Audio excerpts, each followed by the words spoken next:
we'll try to use the arrays in the structure. Okay, uh, not as an element, but the whole structure as an array. Okay, so now we have only one element. Let me do it like this. 5. So now what we have here is we have 5 P's of this type, okay, of payroll type. So now this will not work because I have to access each element of an array and then out of each element, which is internal structure, access each member of a structure. Okay. So first what I'll do, I'll just show you using a for loop. Okay.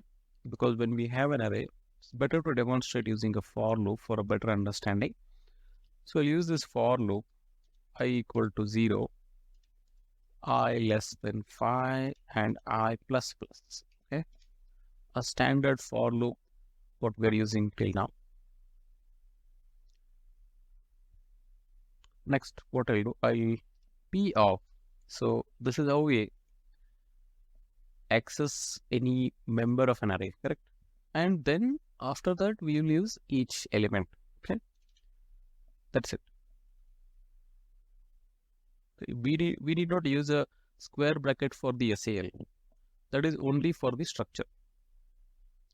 And here, let's do it this way: 100. Okay, and print it.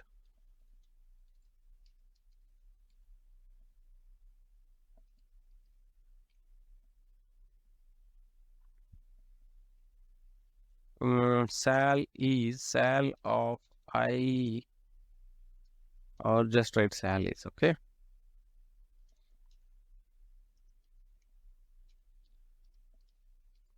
This is the element of array, the member of a structure. Okay. P of I is the element, P of I is a structure, and sal is an element of it.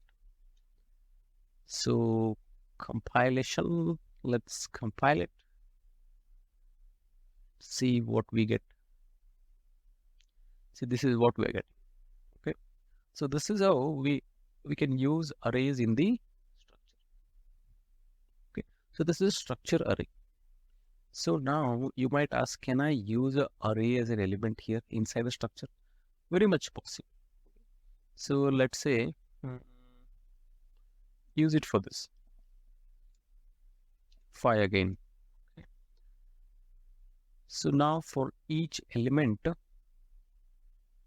then here structure itself is an array and element itself is an array inside. So I use one more for loop. Like you can use your for loop skills here. J equal to 0, J less than 5, J plus plus. Okay. Then comes P of I, which is the outer loop. So first structure I'll take, and each structure, which are 5 in number, P0 till P5, these are 5 structures. And then each P0 till P5 in turn has 5 rates. Okay. So it's like rate of J, not Ij, equal to I into 1 plus J into 2. This is just for demonstration. I'm using some random numbers here. Okay. And then I will print this whole stuff in here.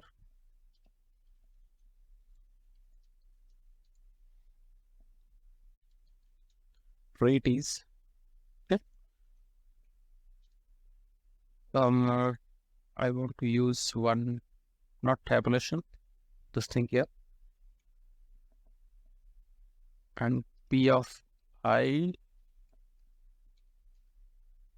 dot rate of J. Yeah. Let's see what does it print now. No compilation error. So you can see it is printing all this. We'll do one more example where we'll try to use the structure in the function. Okay. what we have learned in function is we have passed the argument, and those arguments are mainly the integer and the standard data types. And let's pass a user defined data type. It will be same as how we pass a normal standard data type. Let's see with an example. Okay, so first I'll define a structure. Let's call the structure sample.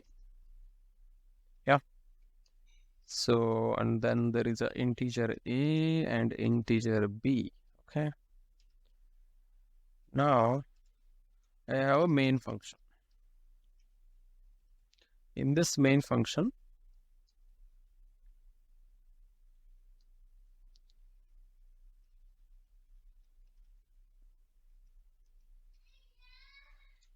s1 underscore s, this is my variable of type sample, which is a structure here.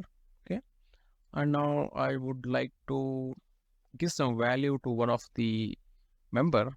Yeah, so let me give 12. Okay, I'll just set it to 12, and I will pass this whole structure, yep, s1 underscore s, okay, to a function, another function. Now here I will, this is how I pass the argument to a function. Okay, I will pass the whole structure as a whole. Okay, I will not pass it as s1 underscore s dot a or s1 underscore s dot b. Yeah, passing this now I'll create a new function. So what we know is it accepts a s1 underscore s structure as an argument. So this is the argument. Here I will write s2 underscore s just for understanding. Now we have passed this. Correct? This variable is passed here. Now I will check if s2 underscore s dot a equals to 12. Yeah. Then I'll print success. Yeah.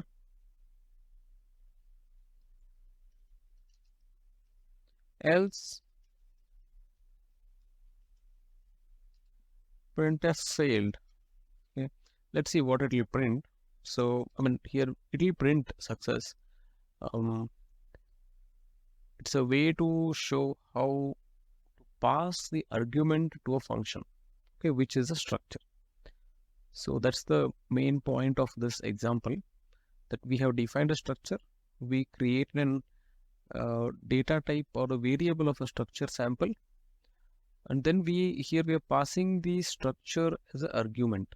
Correct? Here we pass the structure as an argument, s1 underscore s. So we're not passing s1 underscore a. We can still pass it. Then that's like passing an integer. Okay? Here you can pass the whole s1 underscore a, s1 underscore s structure. So if you have 10 elements in the structure, just by this, you're passing all the 10 structure elements, structure members. Okay? So here, this is again, yeah. So how do I write an argument? Or how do I define a function which uses a structure as an input arguments? So just write the complete structure and then one variable. Okay. So yeah, this is what I wanted to cover, where I wanted to use function structures in the functions. Okay. So going ahead, we'll learn new concepts. We'll try to use them in all the different contexts, meaning in future we'll learn the unions. So we'll use unions with functions.